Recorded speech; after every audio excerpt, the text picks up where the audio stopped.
വരുന്ന ജൂലൈ 8 ചൊവ്വാഴ്ച ഫ്രീ ഉള്ളവർ മാത്രം ഈ വീഡിയോ കണ്ടാൽ മതി. പെർഫ്യൂം ബോട്ടിലിന്റെ ബോക്സിന്റെ അകത്ത് പെർഫ്യൂമും പൈസ ഇതുപോലെ വെക്കുന്നിട്ട് പെരുന്നാക്ക് ഈദി കൊടുക്കാനുള്ളതെന്ന് വിചാരിക്കണ്ട. ഇത് ഈ വീഡിയോ കാണുന്ന ഒരു 100 അതിനെന്താ ചെയ്യേണ്ടതെന്ന് അപ്പൊ പറഞ്ഞുതരാം.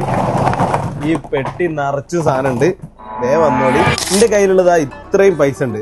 ഇതും പിന്നെ ഇതാ ഈ കാണുന്ന പെർഫ്യൂം ഒക്കെ സെൻവീർക്ക് ഫ്രീ ആയിട്ട് തരാൻ പോണ്. ഇത് എത്ര രൂപ എടുക്കാം? അതൊരു 15,000. ഞാൻ ഇടയ്ക്ക് ആലോചിക്കും ഈ മനുഷ്യന്റെ ഭ്രാന്താണോ. ഇതിന്റെ അകത്ത് ഇതാ ഓൾറെഡി ഒരു പെർഫ്യൂം ഉണ്ട്. ഇതിന്റെ അകത്ത് ഇത് നിങ്ങൾക്ക് ഫ്രീ ആയിട്ട് തരാൻ പോകുന്ന പെർഫ്യൂമാണ്. അത് കൂടാതെ ഇതാ ഇവിടെ ഒരു പൈസ ഉണ്ടാവും. അത് ഭാഗ്യമുള്ളവർക്ക് ഉണ്ടാവും. 50 ആൾക്കേ പൈസ ഉണ്ടാവുള്ളൂ. ഇവിടെ ഉണ്ടാവും 100 ആൾക്ക് പെർഫ്യൂം ഉണ്ടാവും.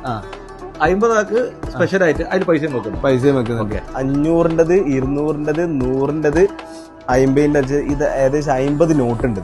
50-ൻ്റെ ഒരു നോട്ട് എടുത്ത് ബിസ്മില്ലാ ഇതിന്റെ ഇട്ടാണ്. ഞാൻ 500 ഒരു നോട്ട് എടുത്തിട്ട് ഇതിന്റെ ഉള്ളിൽ ഏതെങ്കിലും എന്താ ബിസ്മില്ലാ ഇതിലിടുന്നുണ്ട്.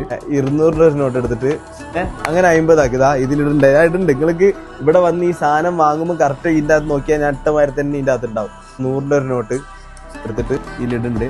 ഒരു പെർഫ്യൂം മേടിക്കുന്നേരം 100 ആൾക്ക് ഞാൻ ഗിഫ്റ്റ് കൊടുക്കുന്നു. 100 ആൾക്ക് ഗിഫ്റ്റ് കൊടുക്കുന്നുണ്ട്. അതിൽ 50 ആൾക്ക് ഈ പ്രൈസ് മണി ആയിട്ട് പറയുന്നുണ്ട്. അപ്പൊ ഡേറ്റ് മറക്കണ്ട, ജൂലൈ 8 ചൊവ്വാഴ്ച. ആ ഡേറ്റിൽ പോയി സെൻവീർഖാന്റെ കടയിൽ നിന്ന് ഒരു പെർഫ്യൂം വാങ്ങുന്നവർക്ക് മാത്രമേ ഈ ഓഫർ ഉള്ളൂ. 100 ആൾക്ക് എന്തായാലും ഫ്രീ പെർഫ്യൂം കിട്ടും. ഭാഗ്യം ഉണ്ടെങ്കിൽ പൈസയും കിട്ടും. ഭയങ്കര ഭാഗ്യം ഉണ്ടെങ്കിൽ ഒരു 500 അടിക്കും. അപ്പൊ ഗുഡ് ലക്ക്.